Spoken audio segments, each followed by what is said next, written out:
speaker, Sheraz Mehmood, a Ph.D. candidate in international relations. And the topic is decoding the role of technology in international relations, opportunities and threats, how technology shapes global diplomacy, digital tools in international conflict resolution, and cybersecurity risk and AI-driven strategies. Good evening, Mr. Sheraz. Thank you so very much for inviting me and giving me opportunity to talk on this topic. The international relations nowadays is getting modernized. It is nowadays, the international affairs of diplomacy and technology and economics are most important for any nation. Historically, science and technology has always been the main currencies for exchange and dialogue between the societies and any sovereign nations. In modern times, any kind of emerging economies, it is very important instrument for being a techno-economic power that can shape the changing dynamics of of international relations and global affairs. Diplomacy is basically, if I just give you an example of diplomacy is basically an instrument which is kind of a dialogue between the nations. It is an art to negotiate, to protect one's interest, and to promote influence in international affairs. For every sovereign nation, technology and diplomacy are essential tools for managing their international relations with other countries. The essence of which has protecting, their own security, their own national security, and protecting their own national power. Throughout the history of international relations, science and technology were very important. So today, in our today's world, technology has multiplied role in its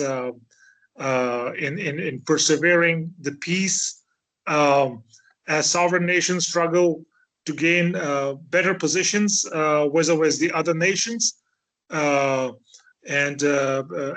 with or without any open conflict, competing forces often get translated into threats, and with more powerful parties often gaining an advantage. And that advantage is basically if you have an advantage in technology. So whoever cannot keep a pace with the technology,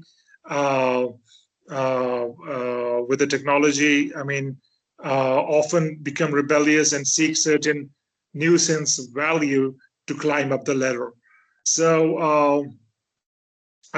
in international relations nowadays, diplomacy is the one key factor of international relations, and in that, technology plays a very, very vital role.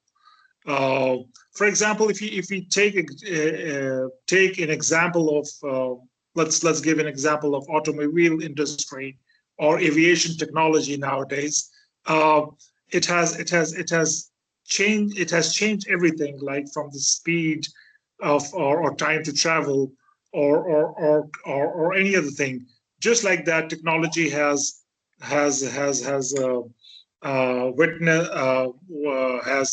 innovated the very mode of communication between the two countries. So between any country or two countries or whatever.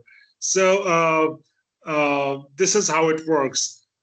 There are lots of technological, for example, we know that technology plays a very important pivotal role in shaping dynamics and everything, but it offers a lot of opportunities and obviously a few significant threats that impact the diplomacy or conflict resolution or its security or anything.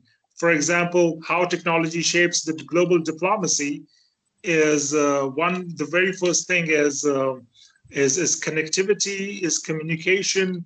Like, for example, digital tools like video conferencing or social media or instant messaging have revolutionized the way nations interact.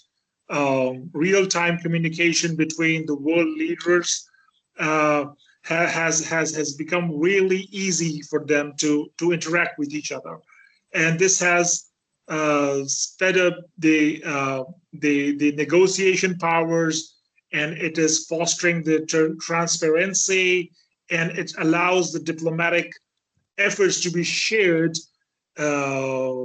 instantly. And then we come to the public diplomacy. Public diplomacy, obviously, a very, very important part of international relations. Like, for example, social media platforms enables all the countries that engaged populations directly, like people-to-people connections, and allow the governments to influence the public opinions. However, this opens the door for the information manipulation as political campaigns and state-sponsored media outlets, blah blah blah blah blah.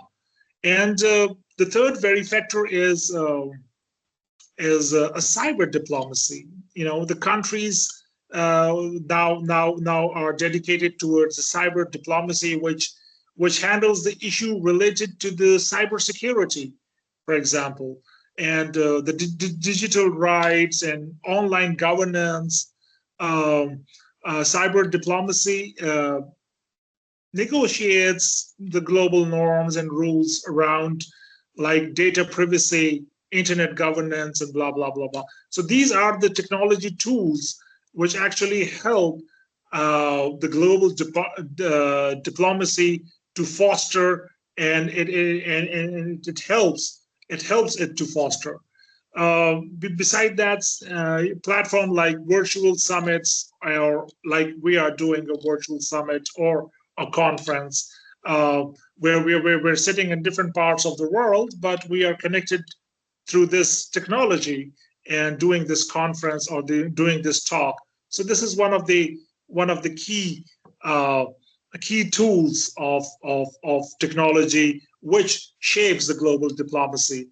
And then we have obviously digital tools in international resolution, that is mediation and dialogue platforms. We have track 2 diplomacy. We have data-driven insights, and so on and so forth. For example, digital tools are enhancing the process and offer virtual platforms to the mediators, stakeholders, or the organizations who actually convene. This kind of a technology basically reduces the barriers in communication and facilitates the peace talks, or whatever the talks you want to do. Then we have a lot of cybersecurity risks as well at the same time. In cybersecurity risk, we have state, which is more reliant on digital infrastructure, can become little vulnerable to the cyber attacks that can compromise the national security. Espionage, if espionage is dependent on cyber or technology a lot, that can be breached very easily, because the other countries have the same kind of a technology, or maybe not an advanced form, or maybe not as good as this country, but obviously there's always a competition going on, and it is very easy for any country to go in and get all the information on the espionage. So these are the drawbacks which I think the technology has, besides all the goods it has. And we have AI-driven warfare. That's a new term, which is a use of artificial intelligence in a military technology that is growing. That's a growing concern, because nowadays the military expenditure of all the global powers is at the peak.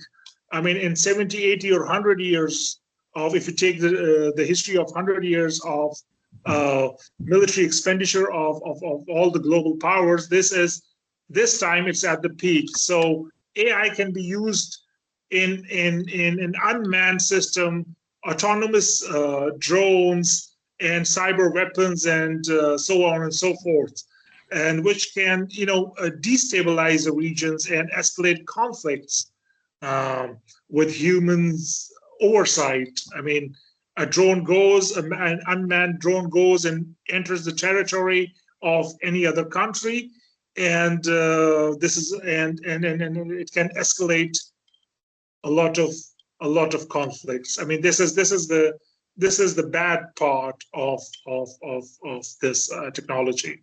And then we have, of course, diplomatic cyber warfare, diplomatic leverage via cyber warfare. States that can employ cyber attacks as a form of digital diplomacy, which is pressuring or retaliating against adversaries.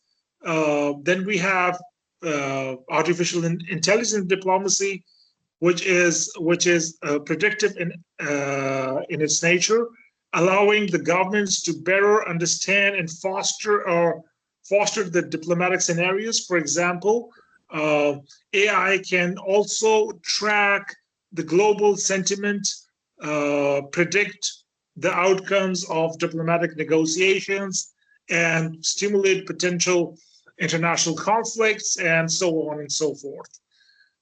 So this is a little I know about AI and all that. But what I can sum it up is, for example, technology has a lot of is drastically reshaped the international relations. It provides the tremendous opportunities and threats at the same time, with digital tools which enable faster communication, more inclusive dialogues between and innovative conflict resolution, and so on and so forth. But there are obviously the challenge to the technology, which has to be seen very crucially in order to maintain the stability in the global hemisphere in this digital age.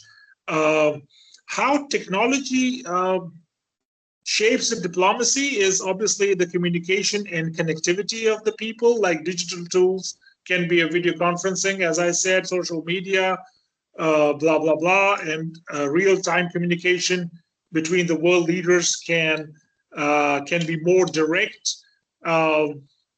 And this can shape the negotiations and transparency and everything. But so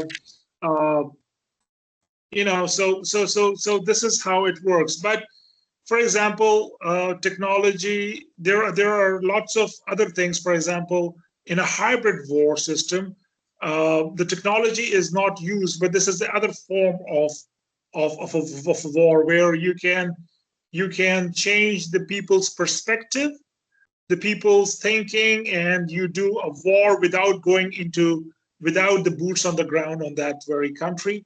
So, but in that hybrid war, the technology is used as well at the same time as the media, as changing the perspective of the people, as changing the total thinking of the people, and media plays a very important role in that as well. So there are obviously a lot of risk, as I said, is AI-driven warfare, cyber attacks, AI diplomacies, and everything, and so on and so forth. So, what was the other question you had? I'm asking you.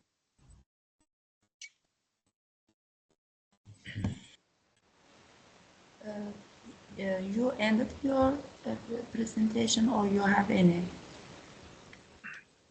Sorry? You come to the end? for No, no. I said, what was the other question you had? The second part of the question, please. We will have open discussion time then. All right, it's an open discussion. All right, okay. So, for example, if we take an example of cultural diplomacy, okay, how does it happen? Like, for example, communication platforms promote cultural exchange, like between the nations, right? And through sharing the digital media, for example, we can, like, for example, films, movies, music, literature, people-to-people communication via how you pronounce it, social media and online education, and countries can build bridges between the two countries and reduce stereotypeness and promote peace. You can influence the foreign audience as well, nations who can communicate technology, who can use a communication in terms of technology, can influence the foreign public opinion in their favor as well. For example, cultural diplomacy, that's like sharing art, music, literature, educational exchanges, blah, blah, blah, can help to shape a positive image of any country abroad. You know, public diplomacy is part of it. Then we have information warfare, how geopolitically strategies and power projection takes place in information warfare. While communicators foster cooperation, it also plays in conflicts. For example, state can use communication tools for propaganda, for disinformation, for cyber warfare, as I mentioned before, to influence the foreign governments and public sentiments. This has been evident in lots of elections where fake news and cyber attacks have been used to destabilize the foreign governments or the elections. And there's a thing called diplomatic leverage, which is the connectivity that allows the countries to leverage diplomatic tools to exert pressure, from trade sanctions to diplomatic isolation. It also opens the possibilities of informal back channels where countries can resolve issues without public attention or interference. Then we have multilateral organizations or cooperations, like, for example, interconnected international organizations such as United Nations or EU or ASEAN to function more effectively and provide members states to platforms to discuss issues like of common concern, reach consensus very easily with technology, and enforce international norms and take care of that as well. Digital tools, that is used as communication systems to ensure these organizations can function very effectively, very efficiently for all these physical meetings, which are not physical, but they're virtual, but that makes them possible to connect with each other. Then we have transnational issues, like, for example, modern challenges like climate change, like which took climate change conferences and everything, which recently was held in Azerbaijan, COP29 and all these. So that kind of a meetings or seminars that can take place, and for example, modern challenges like climate change or pandemics or terrorism or cyber crimes require multilateral cooperation. Connectivity through these digital means can enable the countries to coordinate the efforts and share resources and knowledge and monitor the global trends that affect all these nations. So, and obviously then we have another thing that's called public scrutiny, which is, for example, the rise of communication tools means that these actions can be taken by the states now more visible than ever. Social media, news outlets, and online platforms have created an environment where governments must act with more transparency as their actions are immediately scrutinized. Like, for example, digital, for example, all these tools, Facebook and Twitter and everything. These are social media tools where you can, the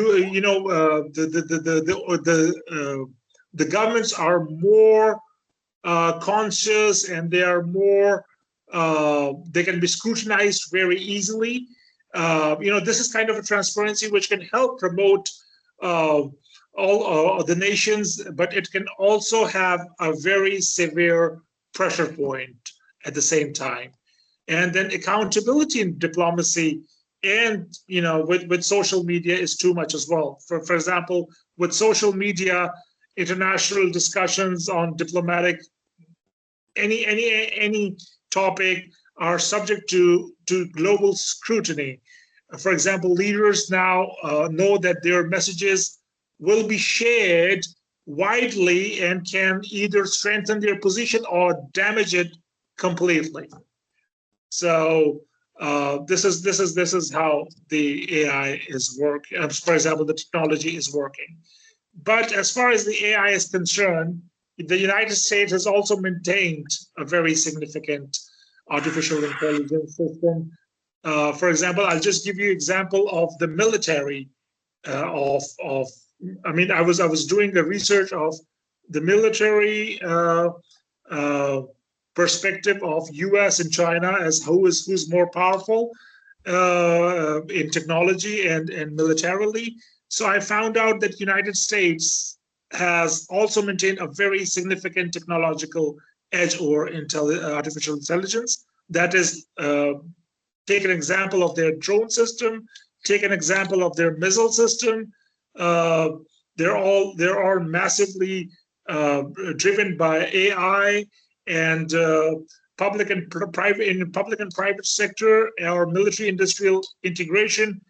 For example, you have AI chips, you have ChatGPT, OpenAI, and then you have DeepMind, and then you have defense AI, analytical system, something of that sort, which actually mentions all these, which actually drives all these programs, and so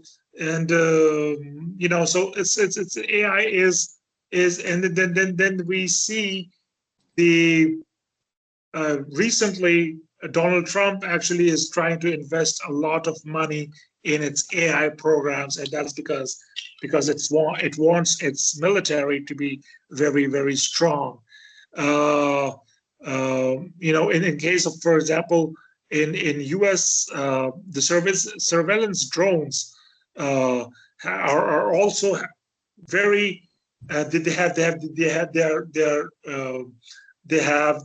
advancedly armed, and all those arms on the drones is basically all AI driven drones, and with all the weapons on the drones. So, for example, there are a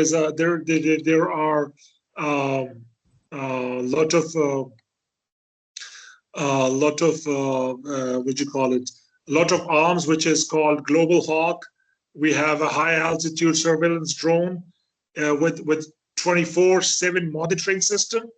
Then they have Loyal Wingman drones, which is AI enabled drone with something XQ-58 Valkyrie designed to accompany the manned fighters, and so on and so forth. So there's lots of technology which US has for all these military power, to have a military power, and that's how it works.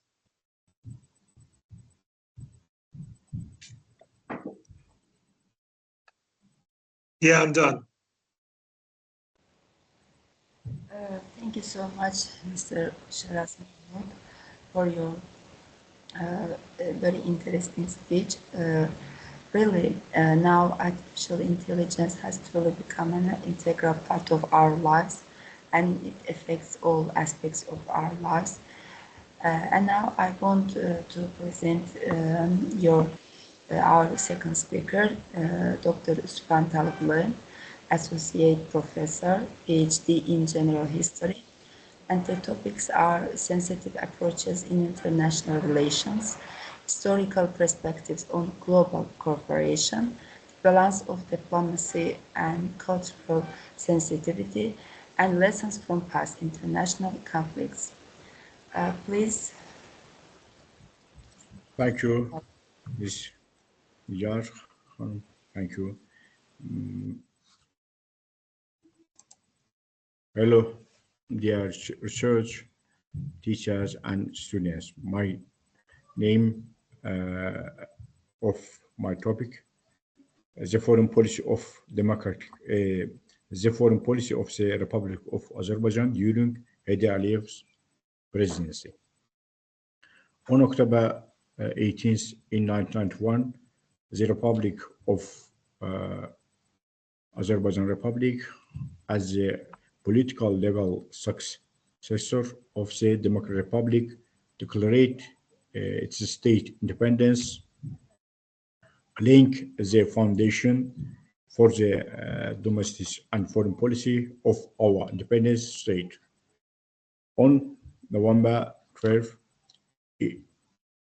195, the new constitution of the Azerbaijan Republic of Azerbaijan was adopted, making a scientific step in state building, the adoption of laws, and the classification of domestic and foreign policy in Azerbaijan. Given Azerbaijan's geopolitical, strategic, and economic significance on the world political map, the country has pursued balanced foreign policy both in its neighborhood relations and its engagement with other religious states. This approach is based on maintaining an equal distance from all states while protecting Azerbaijan's national interest. The emphasis on a balanced foreign policy stems from the sensitivity of the region in which Azerbaijan is located. Under the leadership of national leader Hedi Aliyev, one of the most significant achievements in Azerbaijan 20th century history in terms of political, economic, and strategic importance was signed on September 12 in 1994.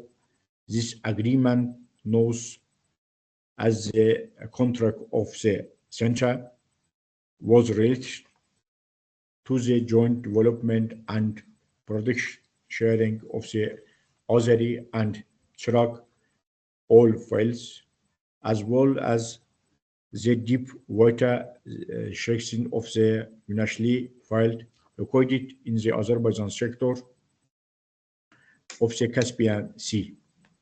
The contract laid the foundation of Azerbaijan oil strategy, opening new perspectives for the country's future and earned its rightful place in Azerbaijan's energy diplomacy. Additionally, on December 28 in 1998, President Hedi Aliyev's significant degree, which established the style or fund of the Republic of Azerbaijan.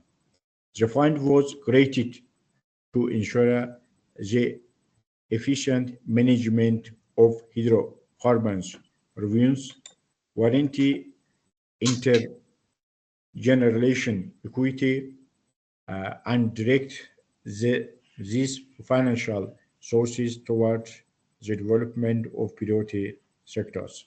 During Hedi Aliyev's presidency, the conceptual foundation, objective, principles, and main directions of the foreign policy of the Independent Republic of Azerbaijan were related in the constitution adopted on November 12 in 1995, as well as in Hedi Aliyev's foreign visits, interviews given the local and international media, speeches, and most importantly in the foreign policy strategy pursued.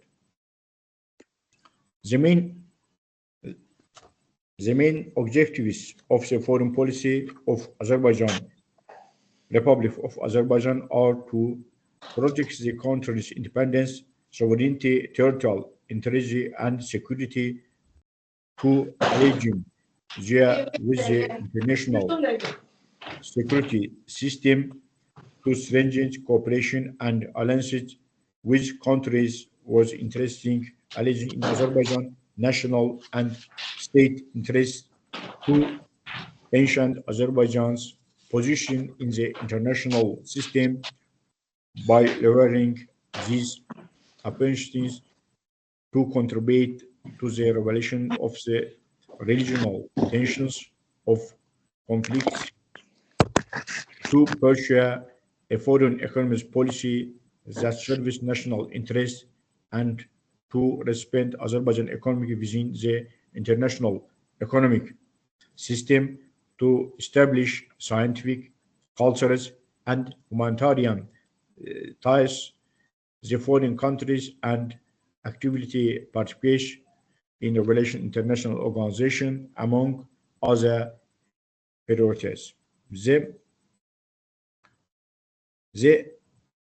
priorities of the foreign policy of the Azerbaijan Republic of Azerbaijan are to develop a pluralism democracy based on a market economy and the rule of law, to pursue an independent foreign policy aimed at the swift restoration of Azerbaijan territorial integrity and sovereignty, to eliminate threats directed against Azerbaijan's security, political independence, sovereignty, and territorial integrity, to resolve the Armenia-Azerbaijan Karabakh conflict through this negotiation with the form of the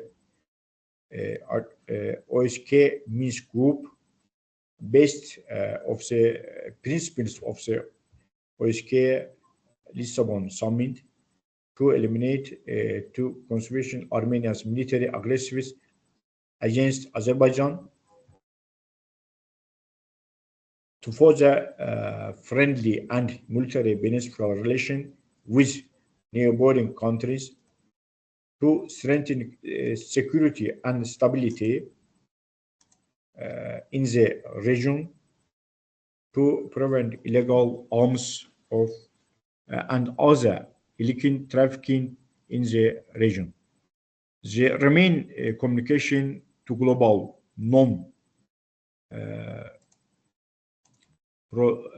proliferation regimes, and to establish nuclear weapon free zone in the South Caucasus, to support the demonstration of the Caspian Basin, to integrate info European and transatlantic security and cooperation structures, including NATO, the European Union,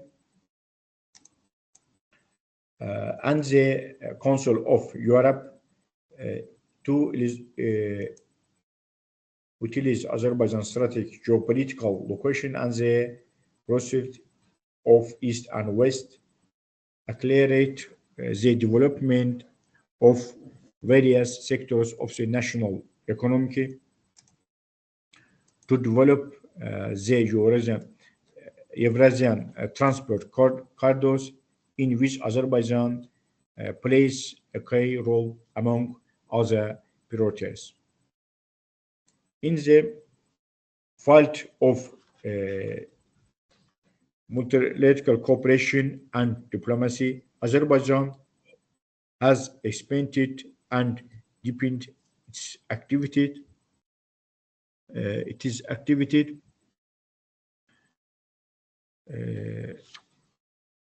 At both of regional and global levels, strengthening its cooperation in the international arena as an independent state. As part of this process, Azerbaijan has joined and collaborated with various international and regional organizations, including the Organization of Islamic Cooperation on December in 1991, the United Nations, and Organization for the Security Cooperation in Europe. Azerbaijan also began cooperation with several UN specialist agencies, including of United Nations Development Programs, the United Nations High Communication of Refugees, the United Nations Children Fund, the National Educational, Scientific and Cultural Organization, the United Nations Industrial Development Organization, the World Health Organization, the United Nations Unity for Gender Equality and Empowerment of Women, the International Atomic Energy Agency, and Cooperation Nuclear Test Ban Treaty Organization, among others. Additionally, Azerbaijan became a member of the Council of Europe on January 20 in 2001, the International Monetary Fund of September, and others. The consolidation this the independence foreign policy pursued by the Azerbaijan Republic of Azerbaijan and its successful outcomes with aligned with national interests are a direct result of Hyder Aliyev's legality with far scientific vision is shaping a dynamic and evolving foreign policy strategy. Today, Azerbaijan is a full founding member of several prestigious international and regional organizations and holds establishment diplomatic relations with 127 countries worldwide. More than embassy and consulation of the Azerbaijan state improved in Azerbaijan. Additionally, Azerbaijan itself has embassies, consulates, and permanent mission 62 countries across the world. Thank you very much for attention. Thank you so much, Dr. Subhan Talıblı. And now we have open discussion time. The webinar participants, you can ask your questions to our speakers, and you can write your questions on chat, and I will read this and ask to our speakers. Don't hesitate asking your questions, please. Chat is active and you can write your questions on chat. I will read.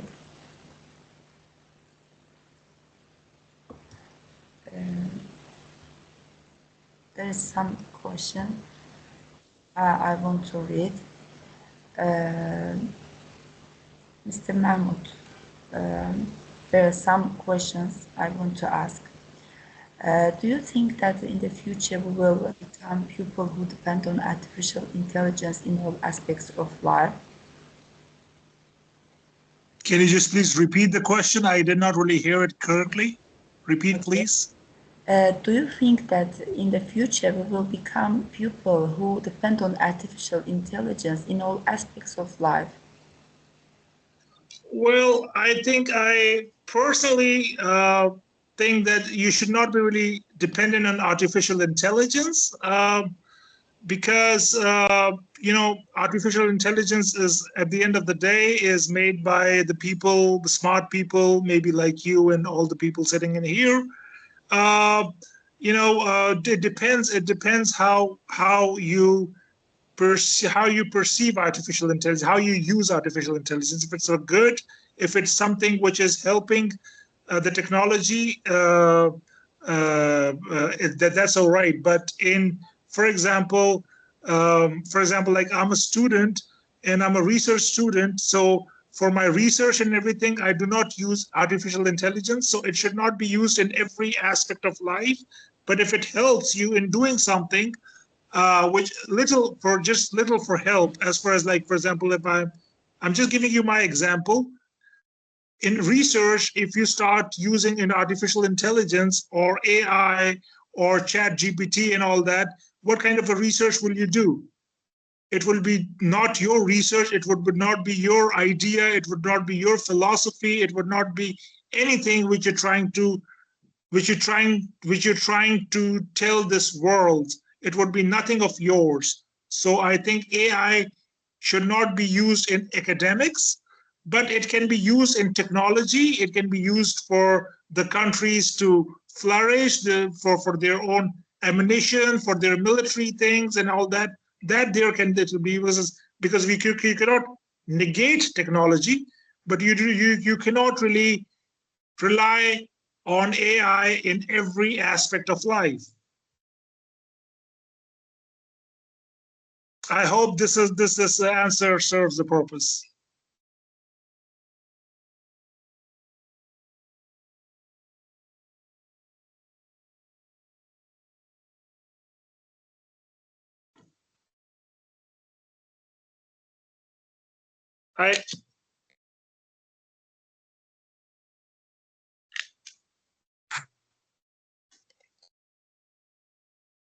Mrs. Nigar, where are you? Sorry, I can unmute myself. Sorry. There is also one question that asking you, what should we do to prevent this from happening? What should we do to prevent this situation not to become people who depend on artificial intelligence? Is this from me? Yes. Sorry, okay. So we cannot, AI is a fact, okay? AI is a technology, that's a fact. You cannot negate that at the moment, but you should not ask your friends, your colleagues, your kids to depend on AI all the time, because then there would be the very essence of research, work, or the education. I mean, people would not learn much, because I believe, I'm still an old school. I believe that unless until you don't go through a few books, your idea does not pop up in your head. So you have to go through that process of learning, of going through the books, of going through the articles, of going through that learning, of the different stages of learning. You have to go through that in order to develop your educational skills. All right.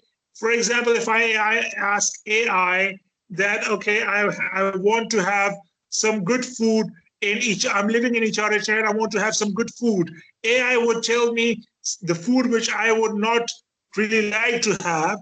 So it has given me information, but that does not really serve the purpose. You understand? So AI would think its own way, but I have my own perspective to food. I want the food to have its own delicacies and everything. So AI might give me an information, but it would not serve the purpose. So depending on AI all the time is not good.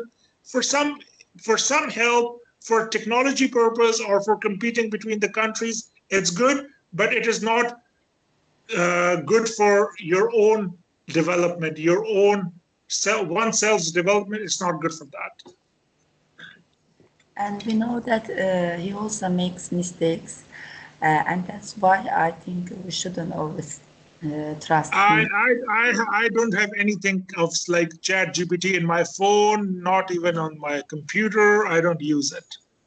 Yeah, there is so many mistakes. Yes. Thank you so much. And now I want make some remarks from our session. Future key takeaways from this session.